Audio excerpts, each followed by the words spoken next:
no meu coração. Quero compartilhar com você. Vamos ver se vai dar certo. Abra a Bíblia no versículo mais conhecido da Bíblia. Vamos ver se você vai abrir no certo. Vamos ver. Eu vou contar até 3, vocês vão ler comigo. É tão conhecido que vocês vão falar de cor. Então, 1, 2, 3.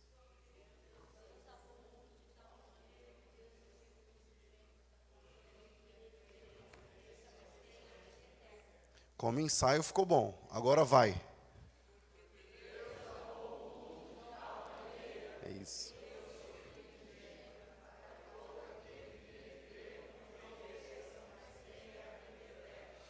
Amém. Hoje, o tema da mensagem, da instrução bíblica é: qual é a mensagem do Evangelho? A gente vê mensagens legalistas, não pode ter bigode, não pode ter barba, tem que usar roupa X, tem que usar roupa Y. A Bíblia fala sobre isso? Não. Pessoas falam sobre isso.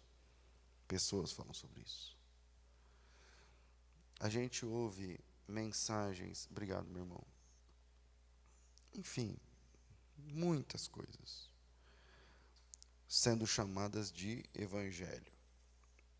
Qual é a mensagem da cruz? A música que as pessoas cantam, sim, eu amo a mensagem da cruz, até morrer eu a vou proclamar. Mas qual é a mensagem da cruz? Como base, eu escolhi o texto de João 3,16, porque é um texto que sintetiza, de alguma forma, a mensagem da cruz. Mas sempre eu gosto de ter uma introdução, e nessa introdução que eu vou contar agora é uma história que não é minha. Essa história eu li num livro há muitos anos, e eu, preparando o sermão, não deu tempo de digitar hoje. Eu faço na mão primeiro, depois eu digito, né? Não deu tempo. Mas eu deixo, não sei se vai dar para vocês verem, mas eu deixo o espaço da introdução vazio, né? Falei, aqui é uma introdução. E aí, quando terminei o rascunho do meu esboço desse sermão, agora, eu pensei, puxa, aquela história que eu li naquele livro é a história que cabe certinho aqui nessa introdução. E aí, como fazia muitos anos que eu não lia, não lembrava desse livro, fui lembrando de pedaços da história e tal. Dei um Google, achei. É a história de um senhor que... A história vocês conhecem, mas no começo eu acho que vocês não vão perceber que vocês conhecem, mas é uma história real, verdadeira. E eu queria começar lendo esse relato dessa história verdadeira, dessa história real, e vou deixar 3 pontos para a gente pensar nesse tema: qual é a mensagem da cruz?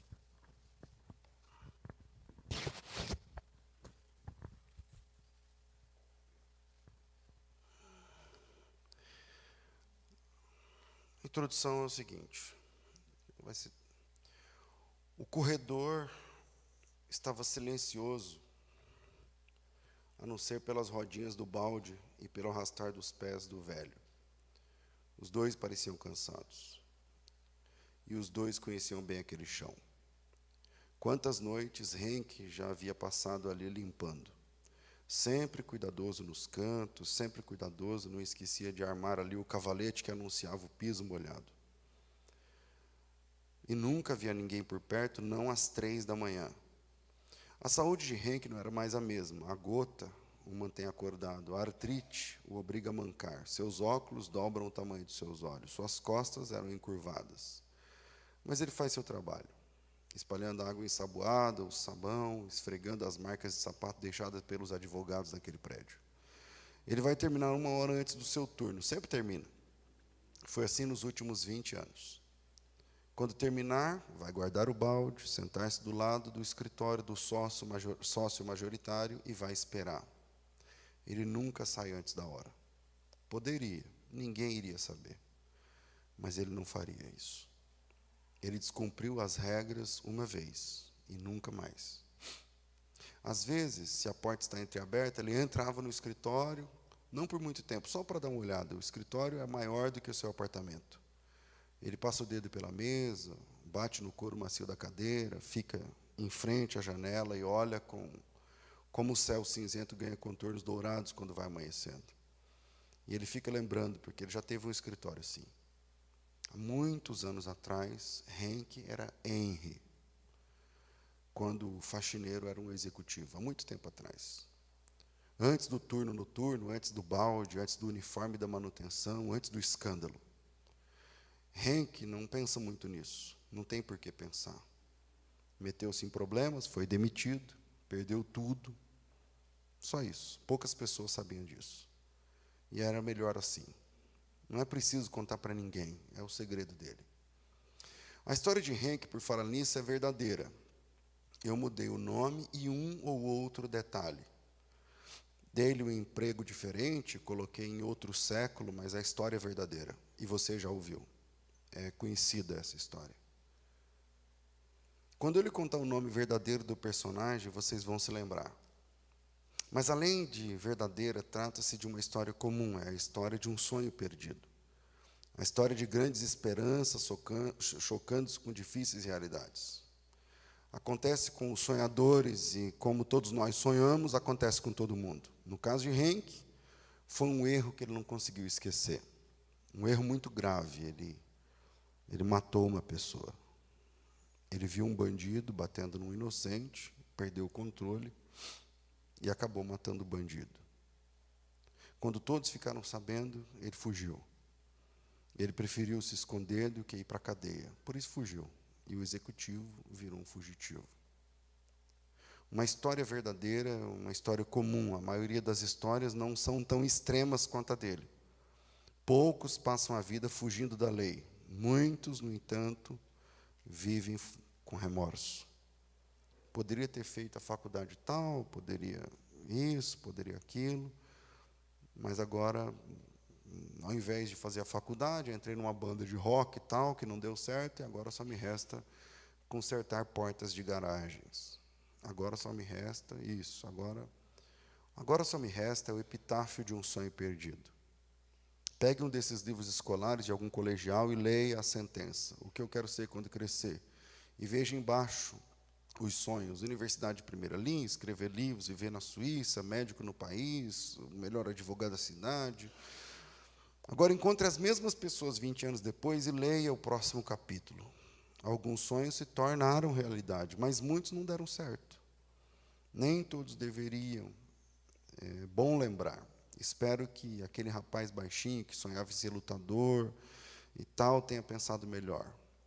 Algo acontece conosco pelo caminho. Convicções sobre como mudar o mundo transformam-se em compromisso para pagar as contas.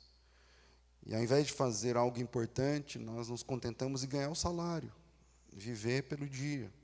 Ao invés de olhar para frente, olhamos para trás. E ao invés de olhar para fora, olhamos para dentro. Não gostamos do que vemos. Henk não gostava. Via-se como um homem que tinha aceitado a mediocridade, treinado nas melhores instituições do mundo, trabalhando no turno da noite, ganhando salário mínimo para não ser visto do dia. Mas tudo isso mudou quando ele ouviu a voz que veio daquele balde de limpeza. E eu já falei para vocês que essa história era verdadeira. No começo, ele achou que era uma brincadeira dos rapazes do terceiro andar. Aquele tipo de pegadinha de firma. Henry, Henry, falava a voz. Henry se virou. Ninguém mais o chamava de Henry. Há muito tempo. E o balde dizia, Henry, Henry. Ele se virou para o balde. Estava brilhando. Um vermelho intenso e quente. Dava para sentir o calor a 3 metros. Ele se aproximou, olhou para dentro e a água não estava fervendo. Que estranho. Henrique murmurou consigo mesmo, enquanto se aproximava mais uma vez para ouvir a voz. E a voz disse: não se aproxime. Tire o seu sapato, você está num solo sagrado. E de repente Henrique sabia quem estava falando. Deus? Eu não estou inventando essa história. Sei que vocês acharão que estou. Parece louco, quase irreverente. Deus falando dentro de um balde para um faxineiro chamado Henrique. Mas seria mais crível se eu dissesse que Deus estivesse falando a partir de um arbusto em chamas para um pastor chamado Moisés?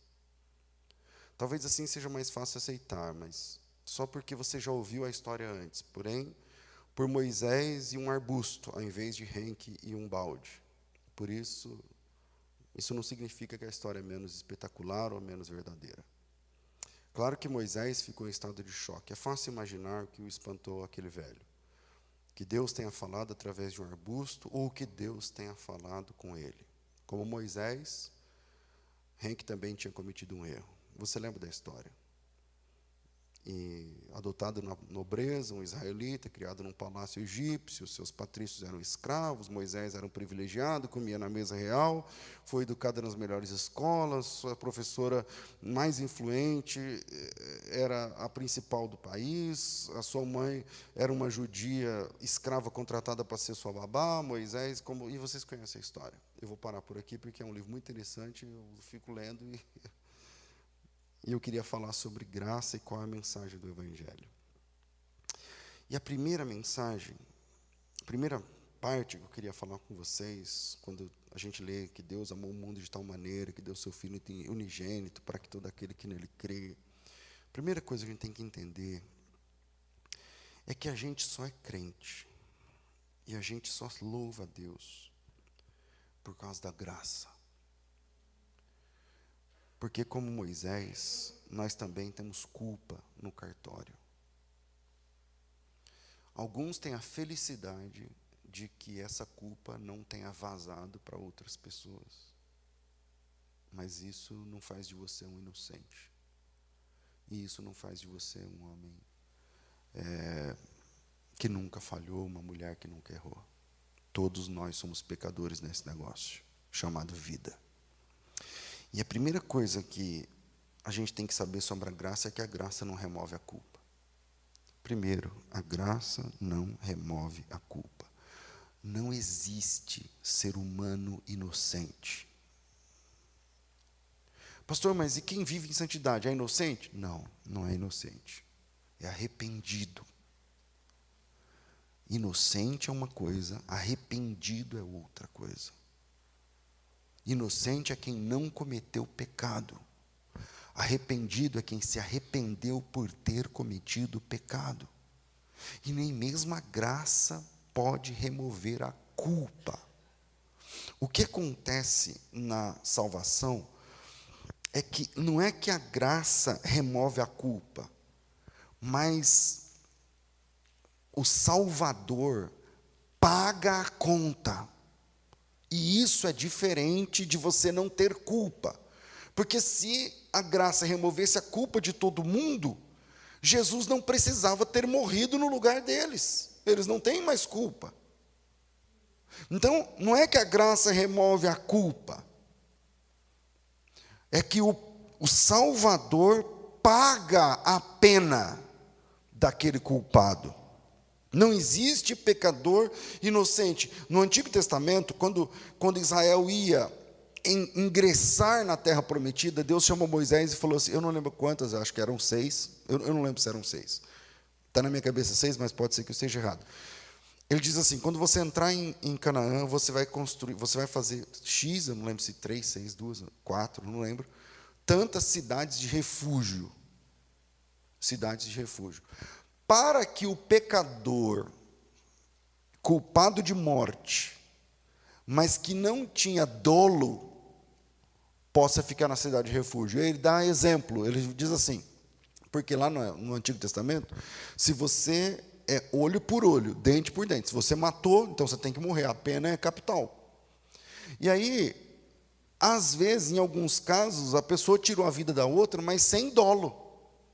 E aí Deus disse para ele, Deus falou para Moisés, por exemplo, tem dois caras cortando uma árvore no machado. O machado sai do cabo. O cara lá está lá dando golpe, e o machado sai do cabo e cai na cabeça do outro, e mata o outro. Quer dizer, o João matou o José. Mas o João tem culpa?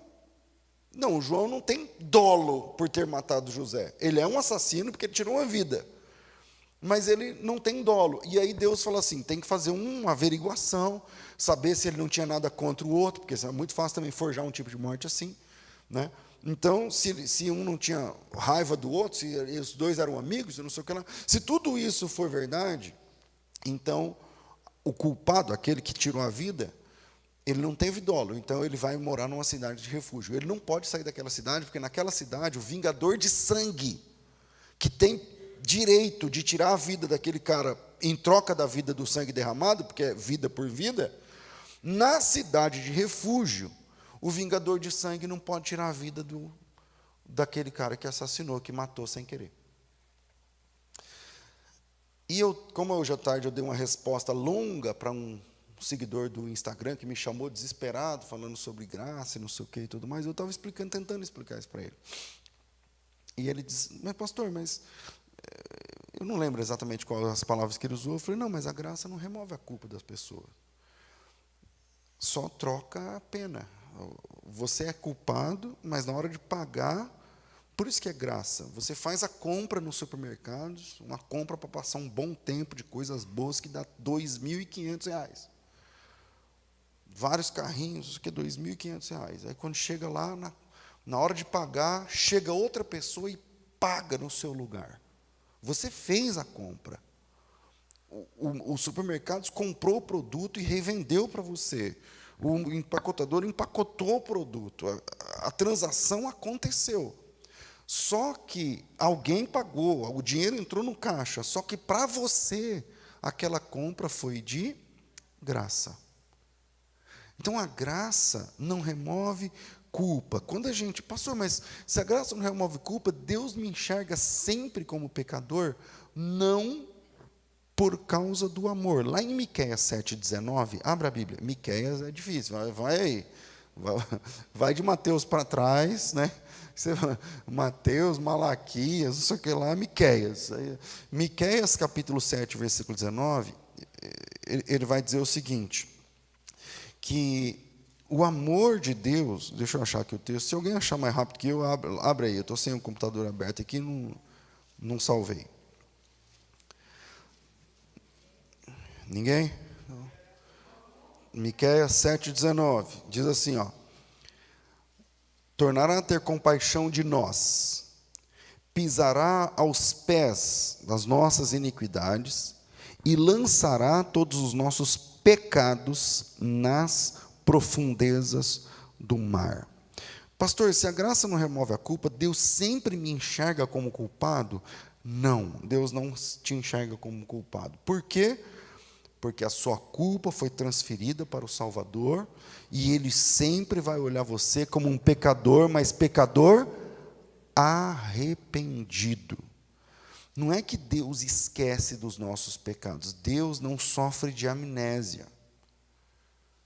Quando você chegar lá diante de Deus, você vai ficar porque está salvo, Senhor, que maravilha, aleluia e tudo mais, logo eu que fiz tal coisa, aí Deus vai dizer, você, não estou lembrando, não é isso. Não é que Deus não se lembra do que a gente aprontou.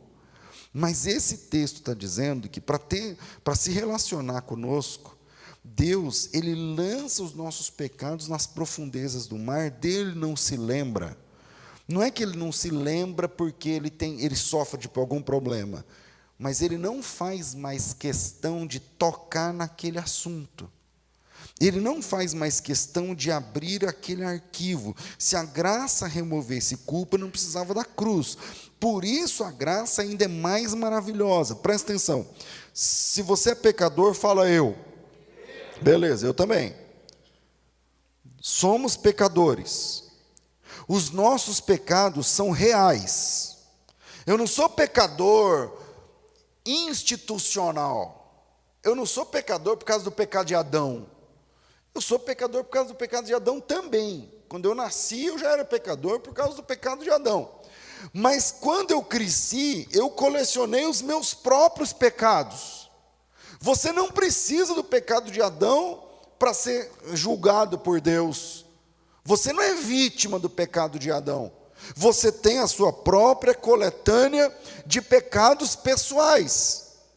Então, os seus pecados, os meus pecados, os nossos pecados são reais. Sim ou não? E se são reais e Deus é justo, somos pecadores, Deus justo, como é que fica a nossa situação diante de Deus? Por isso que a mensagem da cruz, por isso que a obra da graça é vicária. Já ouviram falar? Porque Jesus, o sacrifício vicário, o que é vicário no texto original? É substituto. É por isso que a obra da cruz é vicária. Jesus te substitui na pena. Isso não faz de você inocente. Faz de você justificado. Eu sou culpado. E a pena foi paga. Então eu posso andar de cabeça erguida agora. É por isso que o Cordeiro, por isso que Jesus é o Cordeiro de Deus que tira o pecado do mundo. Como é que ele tira o pecado? Estalando o dedo? Como é que ele tira o pecado? Dizendo que cancela, está cancelado. Como é que ele tira o pecado? Ele tira o pecado pagando por ele. Pagando por ele no seu lugar. É por isso que o apóstolo Paulo fala que o amor, aí é 2 Coríntios 5,14, o amor de Cristo nos constrange.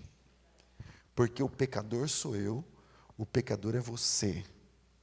Sintoniza agora na memória qual é o principal pecado, o pior pecado, a sua queda, não sei o que, beleza? Sintonizou? Tá. A Bíblia diz que ele é o Cordeiro de Deus que tira o pecado, e esse pecado, de você e do mundo. Mas ele não tira deixando você inocente. Ele tira indo no tribunal e dizendo assim, sabe o pecado dele, a culpabilidade dele, tudo que ele aprontou, tá, põe na minha conta. Põe na minha conta. Porque eu vou pagar a pena dele. Por isso João 3,16 diz, porque Deus amou o mundo de tal maneira que deu o seu Filho unigênito. Então, primeiro, a graça não remove a culpa. E quando a gente começa a pensar e perceber e estudar e aprofundar esse conceito de qual é a mensagem da cruz, a gente fica mais apaixonado por Jesus ainda. Pastor, se não remove a culpa, então eu continuo sendo pecador? Pois é, a gente continua sendo pecador. Só que agora a gente faz parte de outra classe de pecador, os pecadores arrependidos. Os pecadores que voltaram da rebelião. E que entenderam que a nossa culpa continua, mas a nossa pena já foi paga. Acho que isso que algumas pessoas não entendem, por que você pode se dar mal mesmo depois da experiência da salvação. Se você não permanecer, pensa no cara na cidade de refúgio. Ele está na cidade de refúgio. Lá o vingador de sangue pode matar ele? Ele está livre. Aqui, não sei como é que fala, lá no Mato Grosso, fala nas brincadeiras de esconde-esconde, pega-pega, tem o pique. Aqui fala, é pique. Piques, sei lá. O lugar que você está lá, você está ileso. Ali você está, como fala, imune. Lá, nesse caso da Bíblia, no livro, no Pentateuco, é a cidade de refúgio. Na cidade de refúgio, o cara levanta cedo, compra pão, volta, faz o almoço, faz o jantar, trabalha, estuda, cria os filhos, mora, vive, envelhece e tal, e o vingador de sangue não pode fazer nada. Mas se ele inventar de sair da cidade de refúgio, ele roda. Porque, na verdade, ele não tem o dolo, mas ele tem a culpa. É quando você... Acho que já falei para vocês, um irmão que eu conheço, sou amigo, não tenho mais intimidade como tinha antes, porque depois que eu me mudei de lá, do Mato Grosso, mas ele matou uma menina de acho que uns 15 anos. Mas ele estava certo, um acidente de trânsito. Ele estava dirigindo o carro e a menina atravessou a avenida de bicicleta. E ele pegou a menina. Ele pegou a menina. Arrastou por vários metros. Ele não era crente, ele era ímpio. E ele tinha bebido. Mas ele estava no limite da velocidade, ele estava, enfim. Se ele tivesse sóbrio, ele ia matar a menina do mesmo jeito. Ele falou para mim, cara, quando eu pus a mão no peito da menina, que ela caiu desfalecida, eu pus a mão no peito da menina, estava assim, ó, por dentro. Hemorragia, estourou tudo por dentro, levou, pegou a menina, levou, chegou lá no hospital, morreu a menina. Ele foi preso? Não. Não, a menina, ela errou. Mas significa que ele não matou a menina? Não, ele matou a menina. Graça não remove culpa. Por isso que você precisa estar em Cristo. Não é numa igreja, você precisa estar em Cristo. Não é num ministério, você precisa estar em Cristo. Não é no grupo de dança da igreja, você precisa estar em Cristo. Não é no grupo de evangelismo ou de missão, você precisa estar em Cristo. Ele é a cidade de refúgio, onde os culpados encontram refúgio e podem andar de cabeça erguida, podem levantar de manhã, comprar pão, defender o pão de cada dia e viver em família. É na cidade de refúgio, Cristo, que os culpados vivem, porque Ele pagou a nossa conta de forma vicária. Ele foi o nosso substituto na pena. Ele cumpriu a nossa sentença. Mas se você sai de Cristo, a culpa continua em você. E aí Satanás tem o privilégio, porque a Bíblia diz lá em 1 João 3,8, que aquele que vive em pecado é do diabo. E aí todo o plano acaba. Qual é a mensagem do Evangelho? Segundo, a grande mensagem do Evangelho é a mensagem do apesar. A grande mensagem do Evangelho começa com apesar. Deus amou o mundo de tal maneira que deu o seu Filho unigênito para todo aquele que nele crê, para que não pereça, mas tem a vida eterna. Qual é a mensagem da cruz que a gente canta no hino? Sim, eu amo a mensagem da cruz. A grande mensagem do Evangelho começa com apesar. Moisés, porque vocês entenderam a história do cara lá que ele falou no livro, ele estava colocando no século 21 a história do Moisés, né? E como é que começa essa história de graça? Começa com apesar. Moisés, apesar do seu passado, apesar do seu assassinato, apesar do seu delito, apesar do seu crime, porque Moisés, ele comete um crime, um assassinato, pelo menos duplamente qualificado. Ele comete um homicídio com ocultação de cadáver, e na sequência, no outro dia, quase que acontece outra bobagem de novo. Moisés, se fosse julgado hoje, ele seria culpado de um crime hediondo. E qual é a mensagem do Evangelho para Moisés? Apesar do seu passado, eu chamo você para trabalhar comigo, levando o meu nome avante para outros pecadores. A mensagem da cruz é a mensagem da graça, é a mensagem que começa com apesar. Eu posso trocar de personagem e a mensagem é a mesma. Tira o maior vulto do Antigo Testamento, do qual eu estou falando, Moisés, e coloca o do Novo, Paulo. Qual é a mensagem do Evangelho para Paulo? É a mensagem que começa com apesar. Paulo, apesar da sua malignidade, que ele mesmo vai confessar depois, eu encerrei muitos dos santos no cárcere, e quando eles eram assassinados, eu dava meu voto contra eles. Nas costas de Paulo pesa o sangue de Estevão, o primeiro mártir da igreja. Qual é a mensagem do evangelho para Paulo? Paulo, apesar da sua malignidade, eu quero você comigo, eu quero você levando a minha mensagem para outras pessoas. A mensagem do evangelho é a mensagem do apesar. Pega o texto mais bonito no sentido de honra da Bíblia, que é Hebreus 11, que a gente gosta de chamar esse negócio de galeria dos heróis da fé, e começa a ver. Olha, todas aquelas pessoas elencadas no Heróis da Fé, de Hebreus 11, falharam.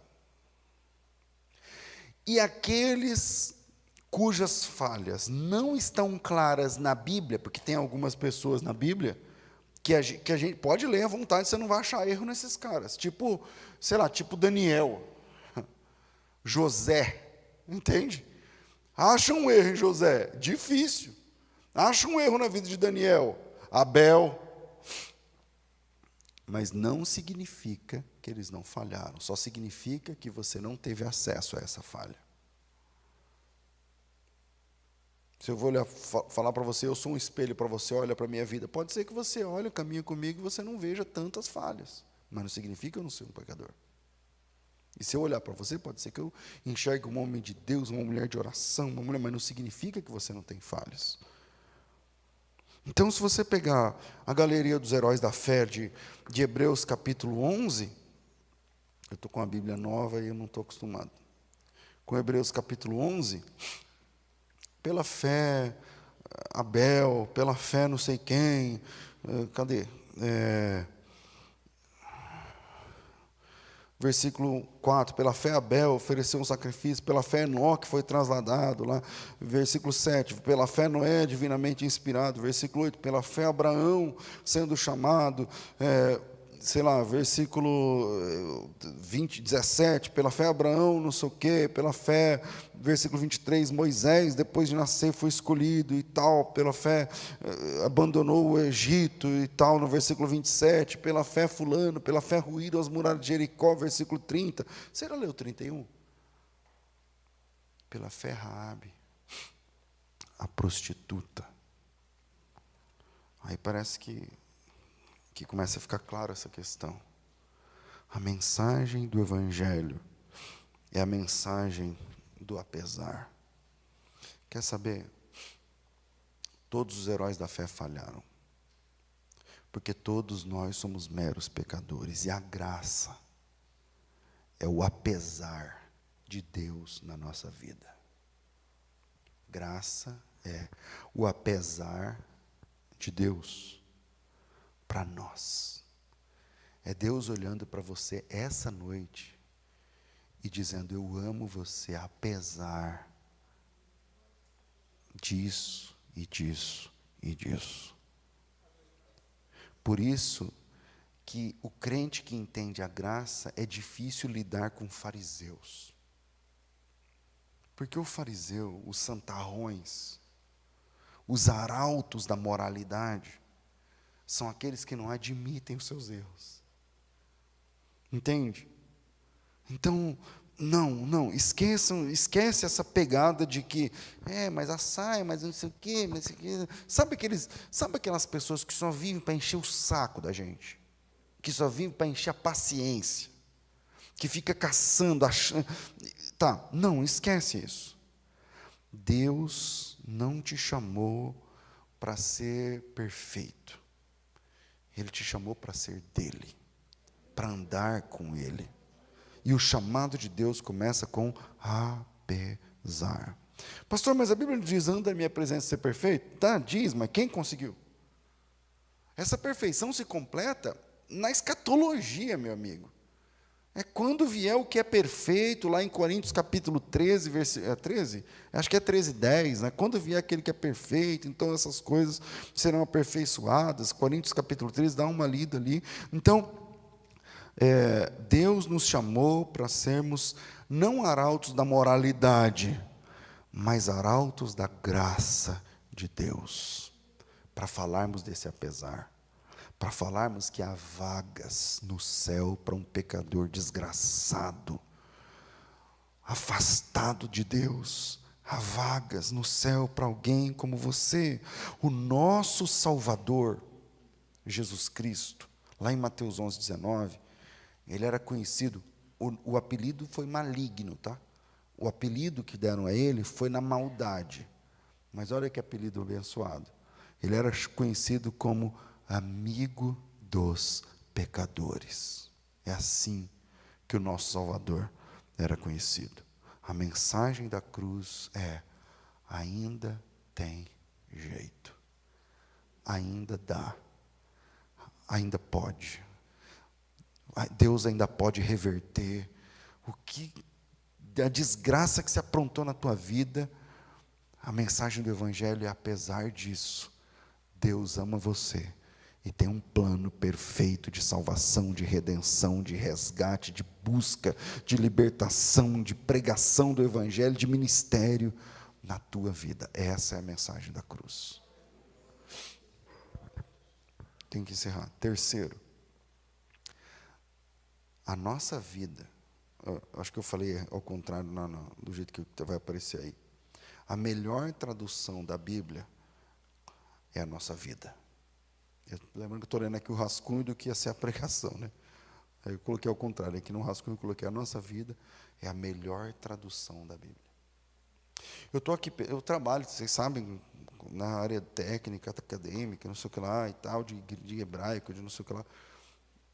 Estou aqui com uma versão que é a NAA, né?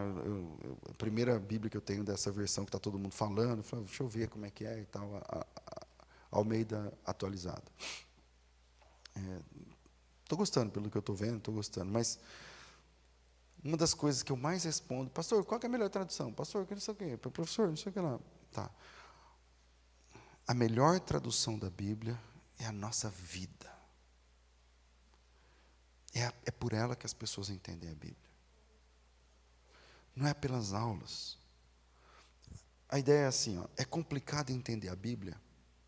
É complicado aceitar as histórias da Bíblia. Porque Deus mandou matar não sei quem. Porque Deus a Bíblia é a palavra de Deus ou contém a palavra de Deus. A Bíblia não sei o que lá, a Bíblia não sei o que. A Bíblia foi alterada, não foi alterada. É complicado entender, é complicado aceitar.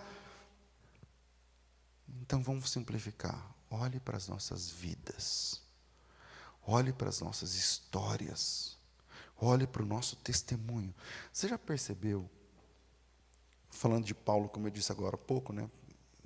Peguei um ícone do Antigo Testamento e usei a história do Paulo no Novo. Já percebeu que toda vez que Paulo tinha a oportunidade de falar em juízo em sua defesa, ao invés de ele pedir clemência, ele contava o seu testemunho? No capítulo 9 dos Atos tem a história contada por Lucas, da conversão de Paulo. Mas no capítulo 22 é contada por ele, por Paulo, só registrada por Lucas. E no capítulo 26, o Paulo conta a mesma história novamente. Quer dizer, o Paulo ele tá sendo julgado, se mata ele, não mata, se prende, se dá cadeia perpétua, lá não sei o que e tal. E aí, o que você tem que fazer? Falar em sua defesa. Aí o Paulo começa dizendo assim: eu era terrível. O que eu tenho que dizer em minha defesa? Eu era um desgraçado. Eu matava pessoas que falavam de Cristo. E eu tinha documentação para isso. E um dia eu peguei as cartas do sumo sacerdote, a autorização legal, para perseguir os caras da sinagoga, e fui persegui-los. E indo de caminho para Damasco. Damasco é a capital da Síria. Síria, no norte de Israel, termina na Síria. Damasco é a capital da Síria. A primeira igreja do mundo é a igreja de Jerusalém. A segunda igreja do mundo é a igreja de Antioquia. Antioquia é do lado da Síria. E aonde o apóstolo Paulo estava indo para perseguir os irmãos? Em Damasco, na Síria. Quem foi pastor da segunda igreja? Paulo. Do lado ali, entende? Ele estava ali para perseguir os irmãos, para matar os irmãos. E quando Paulo tem o direito de fala, ao invés dele evocar a sua cidadania romana, ao invés de falar, não, mas eu não estava fazendo isso, eu não estava amotinando, as coisas que ele foi acusado, né? Eu não usei de sacrilégio no templo, eu não introduzi no templo um pagão, que eram essas acusações de Paulo. Paulo não fala nada disso. Paulo fala assim, um dia eu estava indo com cartas, e eu perseguia todos aqueles que falavam em nome de Jesus, mas era perto de meio-dia, e eu estava viajando para matar mais cristãos e perseguir mais cristãos, e apareceu uma luz no céu e eu vi ele. Ele apareceu para mim. Lembra lá de Moisés? Moisés, Moisés, não te chegues para cá. Na história do livro que o cara contemporaneizou o negócio, ele fala, Harry, sei lá, Henry, não lembro. Fulano. Lembra de Paulo? Saulo.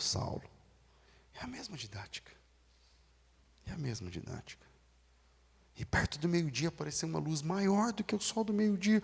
E eu vi ele. E ele disse, Saulo, por que me persegues e tal?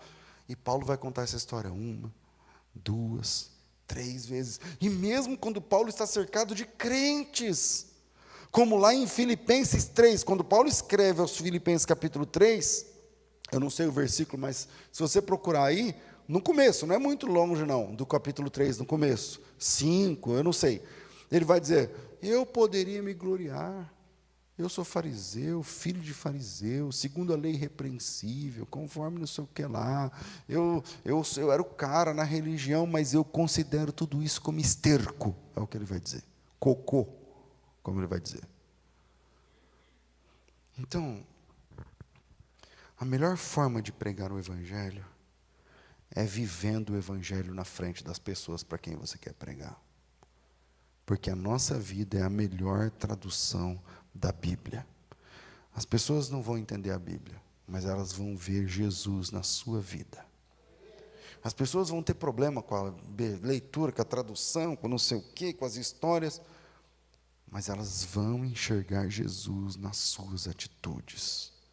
A melhor forma de pregar o Evangelho é vivendo o Evangelho. Jesus usou a luz para converter Paulo, certo? Que ele caiu lá e tal, ficou cego por causa da luz.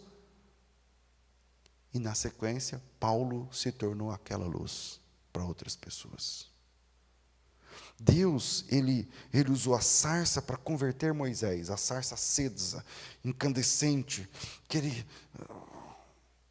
e depois Moisés se tornou aquela sarça acesa. Lembra que o Moisés tinha que pôr o véu, porque ele se acendia na frente das pessoas, porque ele é como se Deus falasse assim, Moisés, eu usei essa sarça para chamar a sua atenção, não é?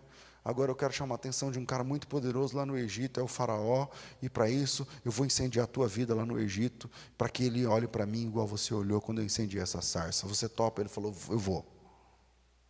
É assim que funciona. Deus usou a pregação do Evangelho para converter você. Amém? Tá, agora você é a pregação do Evangelho. Entende? Você está alcançando o que eu estou... Deus usou aquela luz para converter Paulo, agora Paulo é a luz. Ele usou aquela sarça para converter o Moisés, agora o Moisés é a sarça. Deus usou a pregação do Evangelho para converter você, agora você é a pregação. Porque a melhor tradução da Bíblia não é revista corrigida, não é revista atualizada, não é NAA, NBT, sei lá o quê. A Bíblia que o seu vizinho precisa, que o seu amigo precisa ver amanhã lá na firma, é você. É você. Cuide do seu testemunho. Chega de ser crente cantando aqui para Deus e escandalizando o nome de Cristo nas redes sociais. Tem crente que dá vergonha de ver as redes sociais dele. Em tempos de redes sociais, você é o espelho. Você está lá. Eu não estou dizendo para você virar um evangelista do Instagram. que tudo que você tem que falar lá é de versículo, não. Seja luz.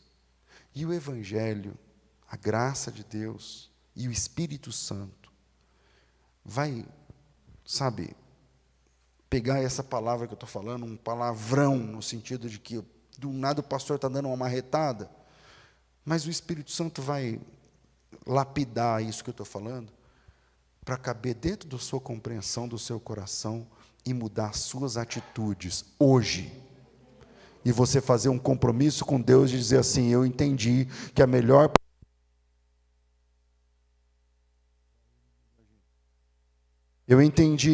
pregação do Evangelho é a minha vida. E eu coloco a minha vida no altar de Deus para queimar, iluminar vidas e alcançar pessoas. Deus abençoe vocês em nome de Jesus.